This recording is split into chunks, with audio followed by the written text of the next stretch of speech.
Welcome to the Courts of Chaos, by which I mean we're done with the Chronicles of Amber Part 1, that is the Corwin cycle. I am done by now. When you're watching this video, I will be at the Courts of Chaos in Brittany, at the festival. Second day. I hope I'm still alive, I hope my hangover's not too bad, and I hope I figured out how to get back from there to where I live on Sunday, which at the time of this recording is still somewhat up in the air because I suck at planning, which I guess you'll know by this point. Anyway, time to get this done to wrap up the series and I guess record my third video in one day, which means this is my third beer today, and yeah, I'm not living a healthy life. Anyway, let's get this started. It's a great book. It's time to talk about it. Cheers.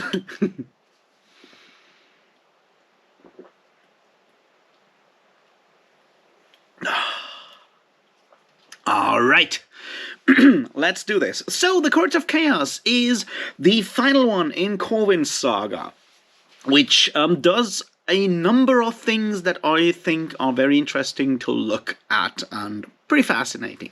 So, what do we get in this one? We get some time loops, we get some interesting new family things going down, and we get some other bits and pieces, right? And obviously an ending. That's maybe a beginning?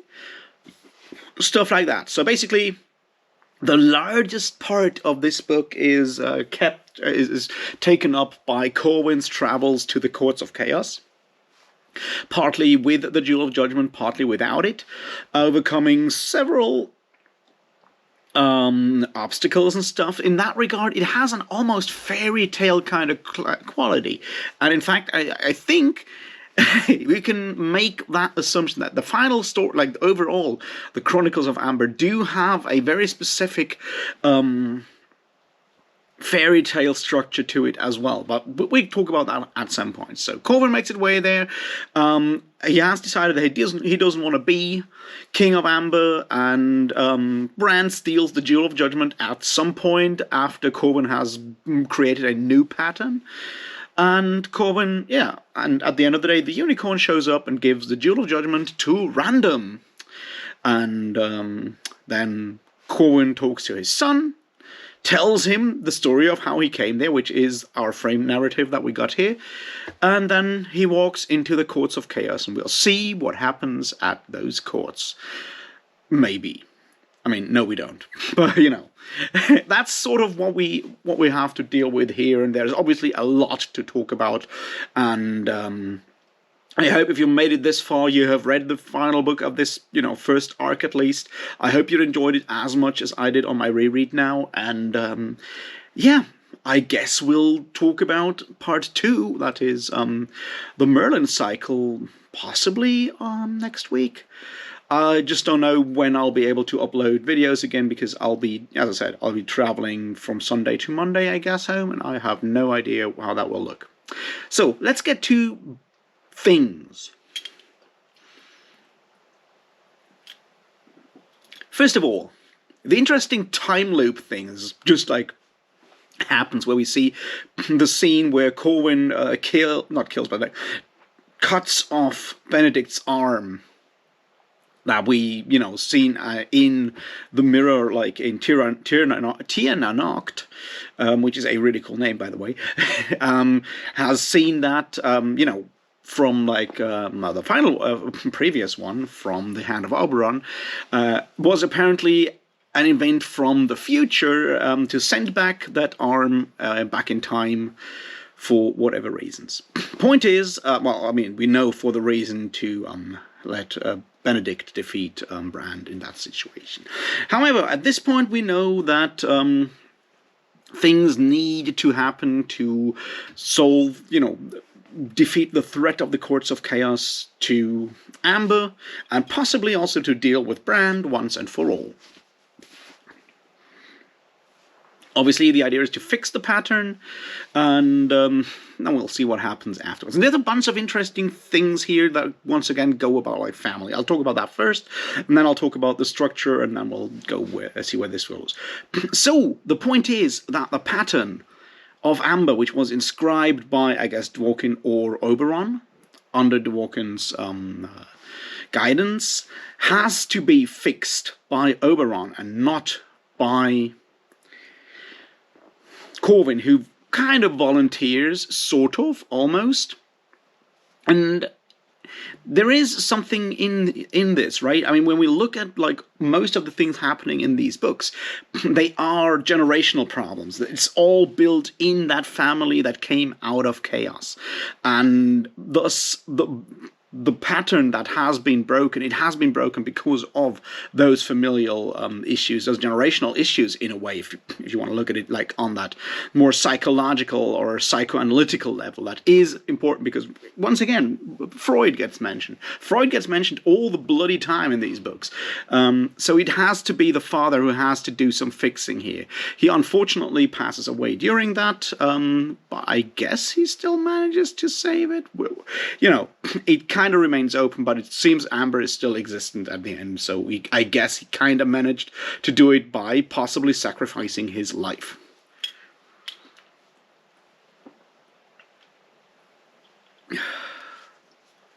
We also learned that Corwin has a son with Dara, which is weird in all kinds of ways and levels that we don't even want to look at too much, I guess.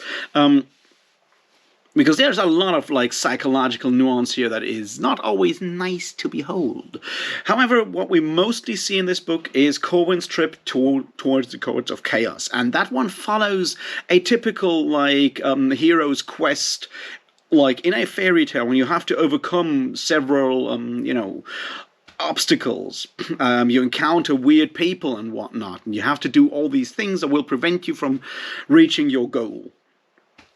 And those are like some of the best bits and pieces we have seen in the Chronicles of Amber for a while, because yes, they do, like, this is basically where Zelazny like goes full tilt with his like literary references, which we have had before, of course, but here we have like all these bits and pieces. We have him like facing down those kobolds, or whatever you want to call them, like Celtic small Celtic influenced green-clad people, they might be leprechauns, we don't know, who try to steal his horse with their magic and stuff. We see him, face down the lady who tries to just, keep him from his trap. We see him face down the jackal who talks with him in all kinds of ways. And we have that long conversation with one of my favorite characters in the Shire series, which is Hughie, the Raven. Now, there's a lot of interesting bits and pieces in all of that. One of them is certainly the allusions to Nordic mythology with Hughie as Hugin the Raven, and the tree Ig that talks to him, who may or may not be Yggdrasil. It may also be something entirely different. I mean, the pattern, there might be a connection with the pattern around that tree, but you can go into like tree of life symbology and whatnot. The point is, with all that craziness that goes on in this book, and the world like losing substance and all of that, the point is that we have like more and more overlap of these different stories, elements, experiences that come from our past, from what you might call a subconscious, that are like creeping all over the place. And yeah, that in itself is already a fascinating and fun story. Plus, the conversations between Corwin and Hughie, the Raven, are just really, really funny. With Corwin, with Hughie's philosophy, Corwin making fun of him as this being amateur philosophy, the futility of life, and all of that.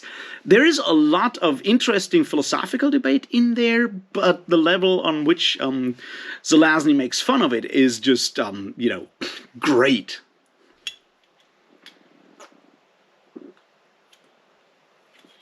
And I assume there's a deeper lesson to learn there, because there have been all kinds of philosophical bits and pieces through these books, right? We spoke about the idea of the pattern or amber as the ideal city, which you may or may not see as a parallel to Plato. I mean, Plato's Republic being, that ideal city, and the idea of like Platonic philosophy in general, where you have those ideal forms that have, throw shadows out and all of that. We have all of these illusions, but the point at the end of the day is that all of that philosophy, and I say this as someone who has studied philosophy, right, it can be, is something that we make up, and is something that we can always enforce our own will on, and just keeping going ahead through bloody human bloody mindedness can beat away all these wonderful constructs and word plays and so forth. And that's, kind of neat in a way.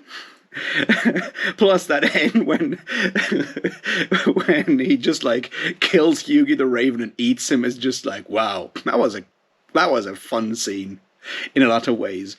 Also, the conversations with the jackal, these books are witty. They have a lot of wit and really fun, dry humor kind of conversations before. And in general, the conversations, the dialogue in these books is absolutely brilliant. But those two conversations between Corwin and the Raven, and Corwin and the Jackal, are among the absolute best in the entire series. The dry humor, the absurdity, the absurd humor. There's a lot of surrealism, absurdity going on in this one, where you feel like, yeah, whatever. Let's see how far we can push this into almost, postmodern, metafictional whateverness, basically. And I do really appreciate that. Inclusive the thing at the end when he kills the jackal throws up, and we have that conversation, like, because the grotesque is another part of humor, right? And having that grotesque element in there is just also really fun and fantastic.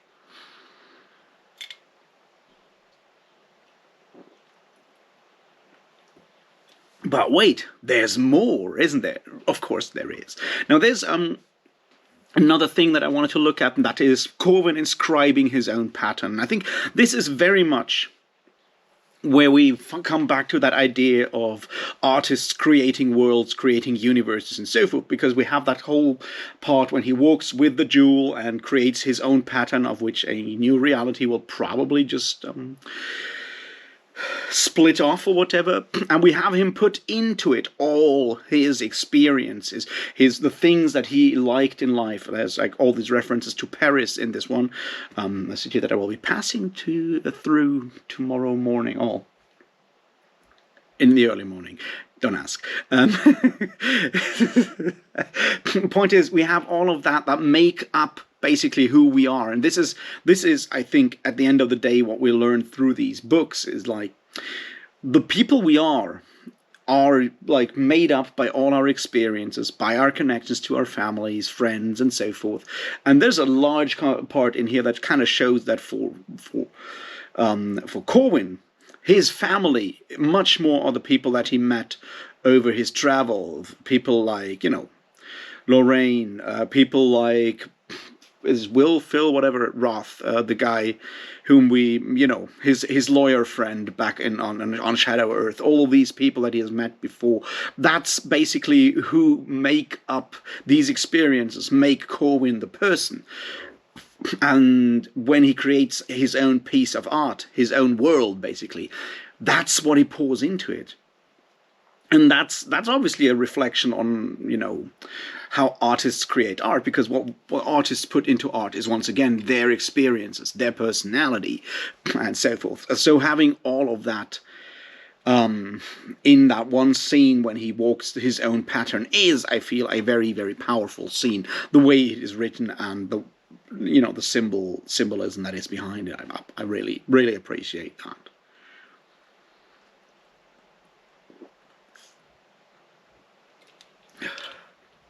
And then there is all kinds of other things that are also very important, right?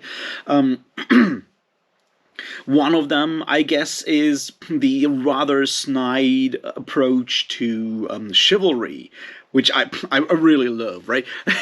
That's like some of the best one-liners in the series, like when he kills that Duke of the Courts of Chaos. It's like, and that guy complains that he wasn't chivalrous, and it's like, this isn't at the Olympic Games. Yeah, exactly.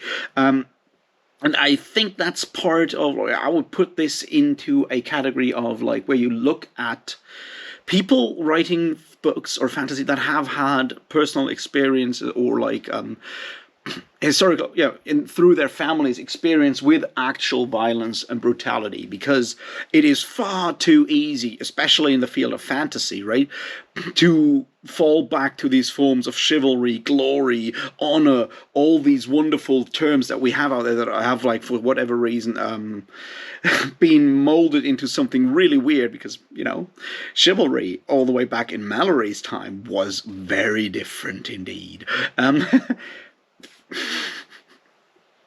But where I want to go with this is that at the end of the day, those are once again words, just like what Hughie talks in his philosophy conversation with Corwin. What it boils down to is that survival is on an entirely different level, and it's important to know which is which and to pick the correct side. Survival is its own thing, and that kind of harkens back to those like dark undertones, those references to all kinds of wars, including relatively often to like the Second World War and the Holocaust, which has personal significance in that regard, like with to the author Zelazny, I guess. That's basically something that I feel you can also look at, is like how much of this can you see as a meditation on how do we live with actual like brutality and cruelty and violence in the world as people who create fiction. Which I am not. Once again, I don't write. My point is that it's important to know which place you're in, which world you're in right now, and to behave accordingly. And it makes for a great one-liner and is really cool in that regard. But there is as I said, there's a deeper, more serious, more earnest meaning behind it that I personally also really approve. And we have that final conversation between Corwin and Dara, which I think also warrants looking at in some more, a little detail, I guess.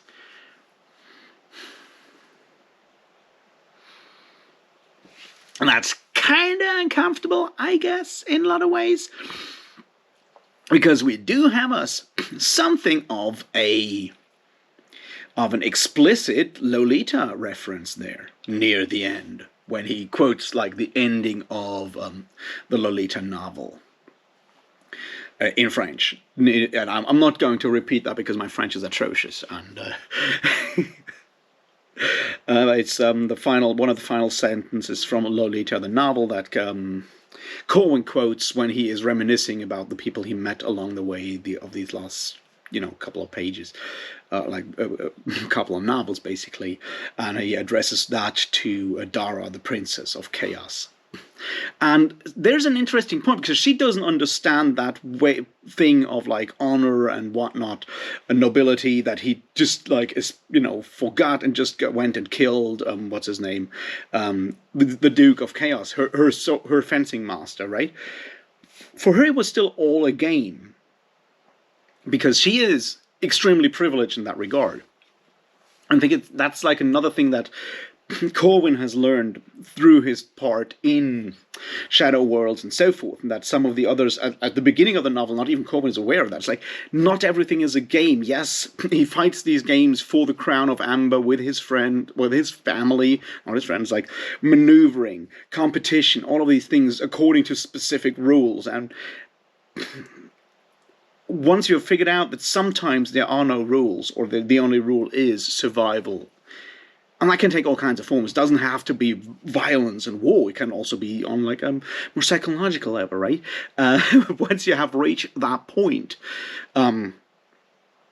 you have grown in a specific way. Now, we're definitely talking about like weird age differences that are kind of weird in this book, because we have no idea how old Dara really is. She appears to be 17 years old, but she's also a shapeshifter. And Corwin looks 36 years old, or around 40, but he's hundreds of years, like millennia old, I guess. So there's certainly something there that goes beyond it, but there is also a comment, basically some form of commentary on that whole topic of age difference in relationships there in that thing with Corwin and Dara, whether and going beyond the just like, oh, it's icky kind of thing. It certainly shows at the end of the day that it doesn't work, because she doesn't understand his world. She is too innocent, too not innocent, but too naive, too unaware of these realities, these dark realities that Corwin has faced, which you might call living in a lot of ways. So we have that in there as well, and yeah, I appreciate him going there as well. And this is I think one of the major achievements of these books that I want to talk about. Because we've just like talked about 5 novels, each of them like around 200 pages long, which I guess makes 1,000 pages all in all. And in that span, we have touched on so many nuances of human behavior, of human relationships, of human interactions, with a like level of psychological depth, or like at least a psychological approach that is very rare in fantasy. It was even rarer back then, and that just like touches on so many things. Like this, on the one hand, this looks like the material a contemporary fantasy author under the pressures of the publishing industry would go and write a like 4-5 volume series of like 1,000 pages each about. And Roger Zelazny just managed to cram all of this into one volume, basically, of that regard, of that length, and still touch on so many things and just point towards them. And this is where it is so modern, where it's almost postmodern. It's like he just like mentions things, he just like points at things, and it's up to the reader to draw their own conclusions based on their personal lives, on their personal experiences. And Amber is definitely one of the series that leaves so many doors open, that kicks down so many doors to so many different approaches of reading it, of understanding it, or interpreting it, or making it your own as the reader, or making it my own in my case. And that's just like really, really bloody impressive, is what it is.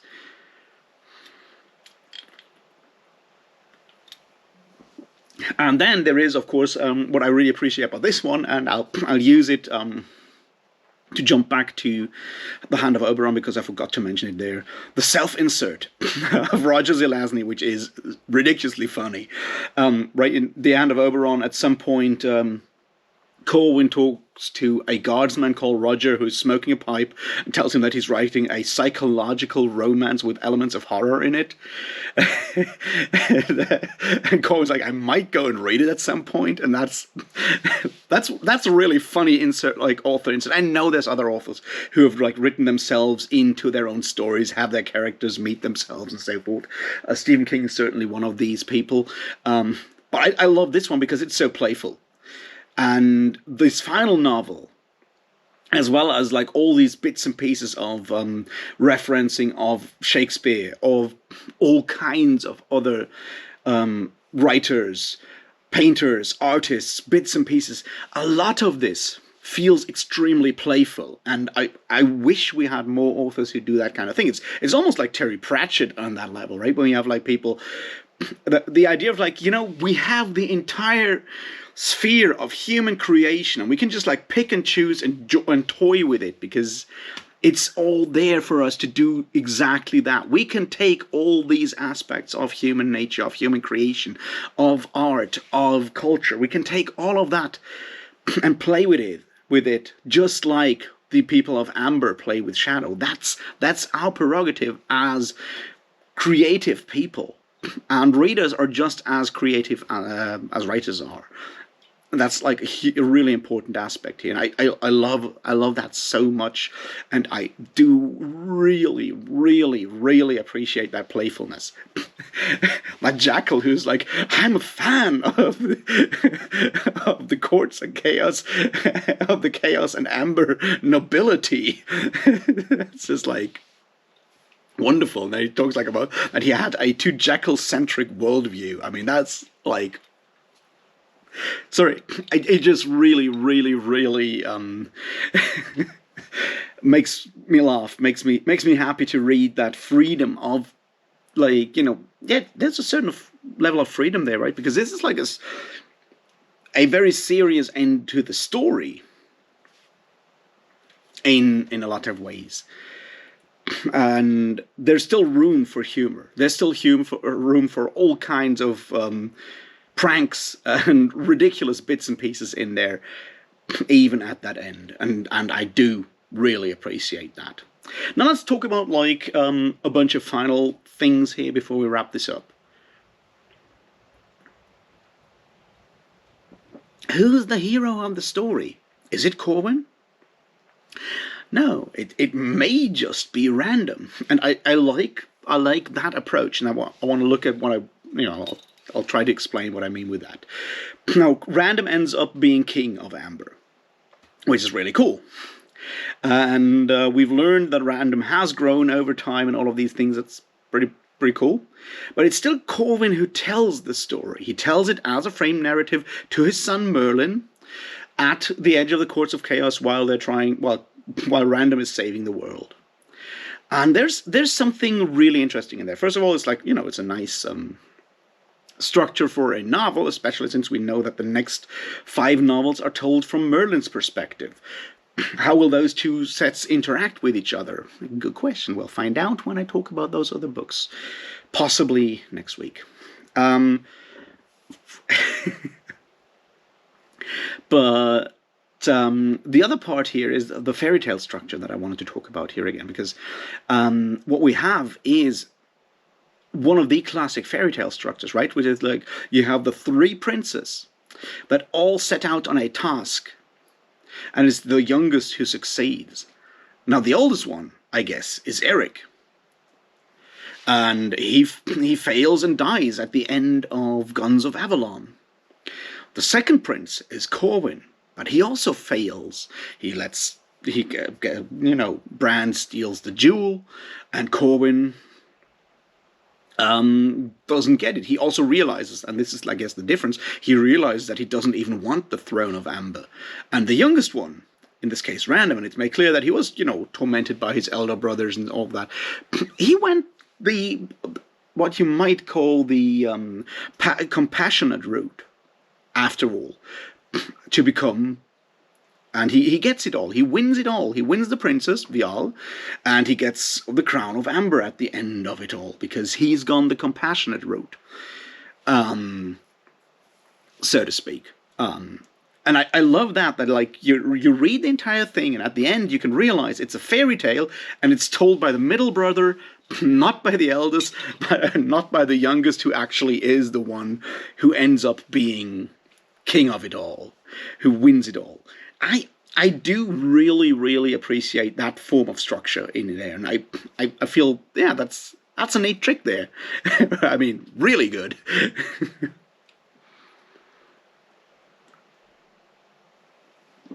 And while we're remaining on the idea of structure, I want to look back at those 5 novels to see what they do and see where they are going, because, as I said, they are a masterpiece in structuring a longer series or narrative, because at the end of the day, they take this long narrative and still structure it like a novel with plot twists and everything like that. They go through different forms of pacing. They go through different aspects. We start with like our introduction, first novel. What's it called? Nine Princes in Amber.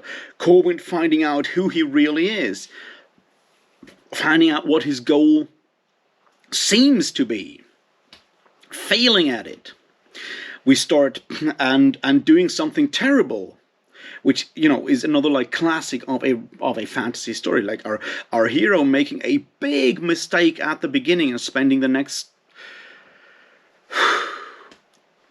3,000 pages trying to figure out how to fix the problem that they caused by accident, not knowing, or willfulness in this case. That's a classic story. We spend the second volume with like more war, which with like a sort of success of our hero Corwin, our supposed hero Corwin. There's more military, there's some more nuance to like family stuff, to psychological depth to those characters. We spent all of that in book 2 and end up with Corwin's supposed success. He wins what he thought he wanted, which is the crown of amber, which he sort of almost has. But we also ended with the realization that that's not really what he wants, and that's not his real challenge. His real challenge is to actually overcome and repair the damage to Amber that his curse has supposedly done. Then we end up in the present. We slow down, have an entire novel about the family dynamics, about who is there, who could have like also helped create the mess that we're in. And then we speed it up again in the other direction. We move faster. We have like we have Oberon come back. We have that hunt for the Jewel of Judgment, the classic action thriller hunt for a red herring, before we come to the final showdown, which is like one heroic quest to go somewhere, and the way it dissolves at the end with some sort of deconstruction, because Corwin doesn't really succeed. It's random who succeeds, what we didn't know until that point.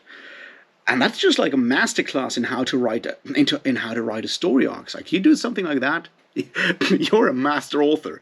And then there's one final beautiful, beautiful thing at the end that I really appreciate, even though there's a dark side to it.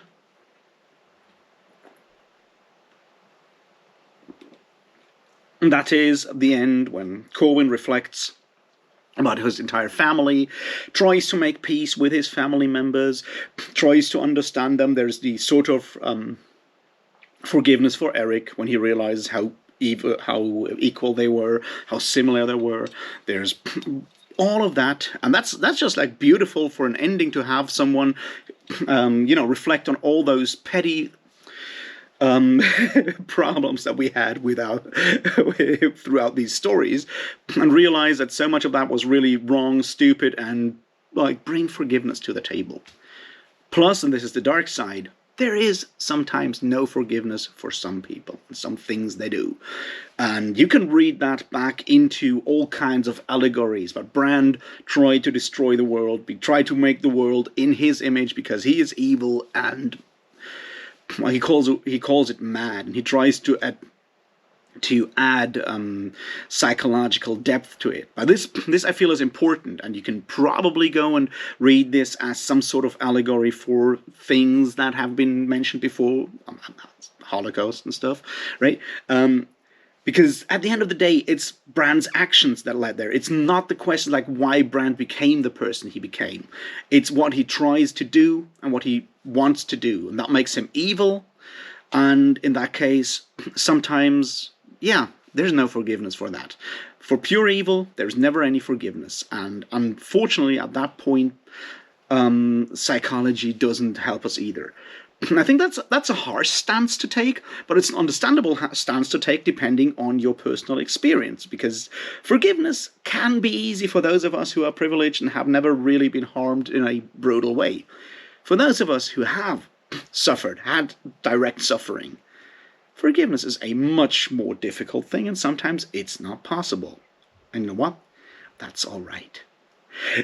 Anyway, that's my thoughts on the Cards of Chaos and on the Chronicles of Amber, at least the first half of it. I hope you've read it by now. I hope you really, really enjoyed it, or at least understand its importance for fantasy, for the fantastic writings in general, and appreciate what Roger Zelazny had done in these wonderful books. I hope you'll join me for part 2 when we talk about the Merlin books, which are different, and maybe not as impactful. We'll see. And I will be enjoying my time at the courts of chaos, I guess. And I'll be back as soon as I'm back in Germany with new videos.